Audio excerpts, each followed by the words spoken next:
Começa agora pela Rádio Rio de Janeiro, Momentos com Joana de Ângeles.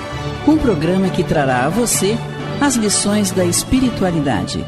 Produção e apresentação, Maria de Fátima Miranda. Amigos ouvintes da Rádio Rio de Janeiro, que Jesus nos conduza, nos envolva, que tenhamos uma semana de paz. E hoje, retornando ao estudo da obra da Joana, através do Divaldo, no programa Momentos com Joana, na companhia do Renato Souza. Olá a todos. Do Eduardo Araújo. Muita paz a todos. Estudando o livro Plenitude, no capítulo 9. E nós estamos concluindo o terceiro fator que ela nos aponta como recurso para a superação da enfermidade, não é? Eu vou iniciar, depois o Renato continua. Ok. Tá bom? Tá bom. Ela diz assim, olha, o título do 9º capítulo é... Deixa eu ver aqui. Não está tão longe assim, não. É que as páginas ficam embaralhadas. Sim, sim. Processo de autocura. Exato. Lá no fator número 3 que ela está. E o fator número 3 diz, cuidar do descanso, da dieta, da higiene, mantendo ordem nas atividades. O parágrafo é, quem não se programa sofre as surpresas da improvisação com os danos porventura presentes. O leito de enfermidade é lugar para curadas meditações e estabelecimento de metas que a agitação do cotidiano em outra situação não permite. Eu vou reler esse parágrafo. O leito de enfermidades é lugar para curadas meditações e estabelecimento de metas que a agitação do cotidiano em outra situação não permite. Ao mesmo tempo, a revisão dos atos e comportamentos torna-se oportuna, buscando descobrir a gênese de alguns dos males ora desencadeados ou os efeitos das ações impensadas que geraram os distúrbios agora sofridos. Esse parágrafo já é uma pausa para a gente fazer uma conversa. Você tem algo a colocar, Renato? Ela vem dizendo, né, que o leito de enfermidade é lugar para acuradas meditações e estabelecimento de metas. Sim.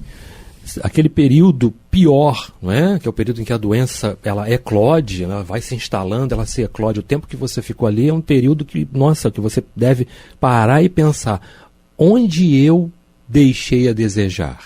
É a palavra correta, não é? Porque todo mundo erra. Sim. Normal. Onde eu deixei a desejar? O que eu não aprendi? Porque eu não aprendi. O que faltou para que eu pudesse aprender? Não é? E aí você deve sim buscar as forças reservadas que te sobraram para você, se levantar, se reerguer. Se não conseguir permanecer 15 minutos em pé, fique 5 minutos. Sim. E vai fazendo esse exercício. Agora eu vou ficar 10, depois eu vou ficar 15 minutos, vou ficar 20, e você vai lutando contra aquilo, não é? E procurando fazer essa reflexão que é super importante, de você ver onde eu errei. Na tua prece, na tua oração, faça isso na tua meditação. Senhor, eu errei em alguma coisa. Eu sei que algo não está de acordo. Não é? Meu corpo é sinal. Tudo é sinal na vida da gente. Tudo é sinal. Não é? E mais uma vez, lembrando do estudo que nós fizemos lá na Casa do Caminho, nós começamos falando sobre isso, sobre sinais. Tudo é sinal. Dor de cabeça é um sinal de que algo não está bom, não é? E a gente tem esses sinais materiais, físicos, né? Orgânicos, mas temos sinais também de situações que a gente nem percebe, que a espiritualidade está fazendo presente. São leituras que nós não fazemos. Exato, e elas vão se acumulando. Um arrepio que você não levou em consideração, que aquilo é uma aproximação espiritual, mas que aproximação espiritual foi? Então, tudo na vida são sinais. Por que chove? Por que tem uma nuvem assim? Por que num lugar faz mais calor, no outro faz mais frio? Por que há um desequilíbrio? E a gente precisa prestar atenção, porque a natureza, que é Deus, está falando conosco através de sinais o tempo todo. Não é isso, Miranda? Isso mesmo. Eu estava lembrando de um momento em que o Espírito narra que ele esteve acamado ao longo de um período, que não foi curto pelo que ele apresentou, né, na comunicação, e tinha uma cuidadora que ouvia a Rádio Rio de Janeiro enquanto fazia os cuidados dele. Ele, entrevado na cama, não podia se manifestar, não podia nem brigar com ela. E não suportava. Ele ficava irado. E ao longo do tempo, a rádio ligada lá, porque a moça realmente era assídua nos cuidados ali. Ele brigou tanto com ele mesmo, porque ele não tinha como manifestar o desagrado e forçá-la a desligar. Chegou uma hora que ele cansou e começou a ficar observando os conceitos passados, e era a Rádio Rio de Janeiro. O espírito desencarnado narrando que enquanto estava no corpo físico, viveu isso. Até que chegou uma hora que ele começou a meditar. E as informações que ele ouviu na rádio auxiliaram ele para desencarnar. Então, olha só, ele levou um período, de repente, na sequela de derrame, entrevado, sem poder muita coisa, e revoltado contra Deus, porque estava inativo, não é? Mal-humorado, ainda arranjou uma cuidadora que tinha um foco religioso que ele não tinha, não gostava, desagradava, mas ele ficou encarnado, doente no leito, o tempo necessário para despertar e fazer bom uso, porque aquela rádio, aquela mensagem, os espíritos estavam esperando a portinha do coração dele abrir para beneficiá-lo até para que se libertasse mais rápido. Interessante. Sim, com certeza. Eu falei dos sinais, eu queria até lembrar aqui, para quem quiser se inteirar um pouco mais, nós tivemos a oportunidade de conversar sobre essa passagem, né? Quando Jesus vem falar a respeito de sinais, lá no Evangelho, né, de Jesus, segundo Mateus, capítulo 16, versículos 1 a 4. Está no programa Consolação de Jesus. É só procurar na playlist, foi no último sábado de julho, tá? Está lá e ele vem falando, né? Vocês conhecem o ditado: céu vermelho ao entardecer, bom tempo amanhã. Céu vermelho e sombrio logo cedo, mau tempo o dia todo. Então ele vem falando sobre uma série de situações ali, numa conversa, né? Com os fariseus, né? Com os saduceus e tudo mais. E que eles estavam querendo uma prova, né? Exigindo uma prova, que ele mostrasse um sinal do céu, tá? E a gente vem falando, e é bom que a gente pode trazer isso para a doutrina espírita e verificar que a questão dos sinais, elas estão presentes na vida de todos nós. A própria doutrina fala, no próprio livro dos Espíritos, nós encontramos lei de conservação, nós encontramos uma série de situações ali que toda a natureza, tudo dá um sinal para você. Porque tudo fica registrado e tudo é uma marca que vai ocasionar algo depois. Sim, não é? Então, fica aí a sugestão, né, para as pessoas irem lá na playlist, lá, Consolação de Jesus. Isso. Poxa, conversamos bastante sobre Dia essa 29. passagem. Foi 29 de julho. De julho. Isso aí. Tá? Conversamos bastante sobre essa passagem. Vamos lá, Renato. Aí ela continua dizendo assim... O leito de enfermidade foi o que a gente comentou, né? Então, a degenerescência orgânica é fácil e rápida, enquanto que a sua recuperação é complexa e demorada. Toda construção e reedificação exigem tempo e experiência, não ocorrendo o mesmo com a ação destrutiva. A vida saudável, portanto, são os esforços concentrados para a manutenção dos equipamentos da maquinaria corporal, sob equilibrado comando do espírito. O espírito comanda tudo, né? Sem dúvida. O corpo físico é nada mais, nada menos que reflexo. Porque o corpo físico é ferramenta para a educação dele. Exato. Reflexo, né? Sim. Então, aí ele vem dizendo, continua dizendo: certamente encontramos corpos sadios e de aparência harmoniosa, sob a direção de espíritos frívolos, ignorantes e até perversos. É natural a ocorrência que passará a um plano lamentável no futuro, em razão do seu mau uso atual, exigindo lenta e sofrida recuperação mediante enfermidades dilaceradoras dolorosas. É da lei divina, pois ninguém malbarata o patrimônio da vida sem experimentar as suas funestas consequências. Da mesma forma, com frequência, são encontrados corpos mutilados e padecentes, nos quais habitam espíritos sadios, ditosos. São eles os mestres da abnegação, que acima dos limites orgânicos, sem qualquer angústia, lecionam coragem diante da dor e ressarcem antigos débitos que ficaram nas páginas do tempo e agora se apresentam para proporcionar a libertação total de quem os adquiriu. Aí é aquela questão, né, Miranda, que as pessoas falam assim: poxa, mas vem cá, se eu, estabelecendo um parâmetro, né, Se eu levei uma encarnação toda sendo preconceituoso, não é? Maldizendo o lar que eu tinha, o trabalho que eu tinha, a família que eu tinha, possivelmente eu vou reencarnar com um problema de alergia. Possivelmente, mas não significa dizer que vai ser para todo mundo assim. Não é desse jeito que funciona. Não, porque cada um tem uma história individual que vai agregar esses fatores. Exato. E aqui ela explica muito bem quando ela diz que espíritos sadios em corpos mutilados. Sim. Por causa de uma questão, né, que vem se arrastando ao longo de um tempo que precisava resolver. E vem também como mestres da abnegação.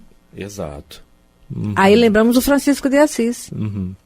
Era por expurgo pessoal, podemos afirmar, se for ele a reencarnação de João Evangelista, não. Mas para nos mostrar que ainda em situação de crise, nós temos um propósito de superação. Sim. Porque ele nunca reclamou, acolheu a todos, caminhou pelo deserto, foi quando ele foi encontrar o... Deixa quieto. Agora o nome não veio, deixa quieto. Lembrar. Daqui a pouco eu lembro dele. É uma figura que eu gosto muito de analisar. O deserto foi aí que ele contraiu o tracoma, não é? Que é a doença nos olhos. Sim. Né? É interessante, quando ele foi cuidar dos olhos dele, que precisou ser cauterizado a ferro em brasa, o Frei Leão estava do lado dele. Então tem biógrafos que falam que só em assistir Frei Leão desmaiou. E ele lá firme e forte, foi quando ele fala: irmão Fogo, veja como vais cuidar dos meus olhos, porque é a última vez que te vejo. E ela termina aqui Saladino, ele foi encontrar Saladino. Tá. E ela termina esse fator dizendo assim: em toda a criação vige a lei de igualdade, graças à qual ninguém frui de felicidade em caráter de exceção. A luta é o clima por onde passam todos os seres na via de evolução. Interessante, viu? Então, é a luta, né? Eduardo, quer iniciar a leitura desse quarto fator? Essa questão da luta, né, é uma coisa que também nos incomoda muito, porque como nós somos imediatistas e normalmente comodistas, a gente quer conquistar as coisas, sejam as coisas do mundo material como as coisas do mundo espiritual, de uma forma mais fácil. Nós queremos o caminho mais fácil e não há outro caminho senão a luta, né? Os espíritos sempre falam isso. O Espírito Emmanuel, ele tem frases nesse sentido muito interessantes, né? Ele diz que ninguém cresce espiritualmente sem sangue, suor e lágrimas. Não há outro caminho para o crescimento espiritual senão a luta, uma luta interior, né? Porque é uma luta que é travada dentro da própria alma, contra o egoísmo, contra o orgulho, contra as nossas vaidades, a nossa sede de poder. Então essa é uma luta, uma batalha silenciosa travada no nosso íntimo. Mas sem essa luta não haverá libertação, não haverá paz. Então é por isso que Joana coloca aqui que a luta é o clima por onde passam todos os seres em via de evolução. Eu lembro sempre da semente, porque se a semente se recusar numa parte dela enfrentar essa luta, ela vai atrofiar. E ela não vai ser aquele laranjal, se for o caso, a laranjeira tão frondosa que seria se tivesse germinado em toda a sua plenitude. Então vamos lá agora ao quarto tópico aí. Isso. Né, que é desse capítulo 9 do livro Plenitude. Então, capítulo 9, né, programa Momentos com Joana de Ângeles. Capítulo 9, tópico de número 4. Canalização dos pensamentos e das emoções para o amor, a compaixão, a justiça, a equanimidade e a paz. Diz Joana de Ângeles: a preservação do pensamento otimista predispõe a um estado emocional receptivo à saúde.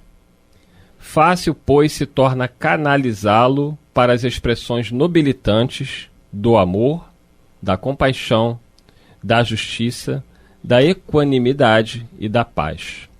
O amor, que é o élan mágico que unirá todas as criaturas um dia, deve ser cultivado na condição de experiência nova que o exercício converterá em um hábito, em um estado normal do espírito. Bem, então a gente precisa, né, ficar atento ao que Joana coloca aqui em relação a duas questões, o otimismo e o amor. E aí muitos ouvintes vão pensar o seguinte: mas o amor, realmente a gente ainda não sabe amar. É uma questão, a gente às vezes fala assim, eu amo. O nosso amor é um amor ainda muito dentro da realidade de um espírito de terceira ordem, né? Um espírito mais inferior. É o amor misturado com o egoísmo, é o amor misturado com o nosso orgulho. Eu amo, mas o outro tem que me amar da mesma forma. O outro só pode amar a mim, não pode amar mais ninguém. Então, o nosso amor ainda está muito distante daquele amor que Jesus nos ensina. Então, é preciso que a gente continue lutando, como diz Joana, né, dia após dia, para ir educando os nossos sentimentos. E uma vez educando os sentimentos, no trabalho do bem, no exercício da caridade, a gente, um dia, que pode ser mais rápido ou não, dependendo do nosso esforço, nós vamos aprender a amar como Jesus ama, como os espíritos superiores amam. Quando aprendermos a amar da forma correta, sem dúvida, muitas situações estarão resolvidas. A começar pelas enfermidades. Principalmente por elas, não é, Miranda? E o tempo que se ganha, não é? Também. E o tempo que se ganha. Vamos continuar aqui a leitura. Vamos lá. Joana diz o seguinte: a sua força restaura a confiança nos homens e na vida, porquanto a sua presença produz estímulos, facultando que, periodicamente, o sangue receba renovação de cargas de adrenalina, produzindo revigoramento orgânico. Então você vê como está tudo interligado, né? O nosso organismo, o nosso sangue precisa dessa renovação também, dessa energia. É como se fosse uma transfusão de sangue, mas através de uma transfusão energética. O pensamento funciona como essa descarga que você dá na corrente sanguínea, né? E que vai conduzir nutrientes ou mais enfermidade para tuas células, com certeza. E ela continua, né? Dizendo... Alguém quer comentar mais alguma coisa? Vamos continuar aqui então. Pela sua óptica, os acontecimentos apresentam angulações antes não percebidas, permitindo que as emoções não se entorpeçam, nem se exaltem, ao mesmo tempo em que predispõe o indivíduo à compaixão, fator humanizador da criatura.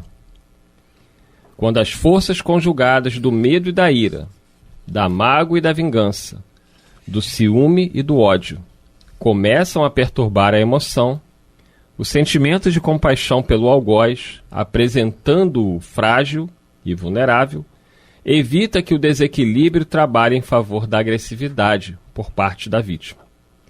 Esta passa a ver o seu adversário como um doente da alma, que ignora a gravidade do próprio mal, e em vez de derrapar na animosidade, envolve-o em ondas de simpatia, de compreensão, não lhe devolvendo o malefício que dele recebeu.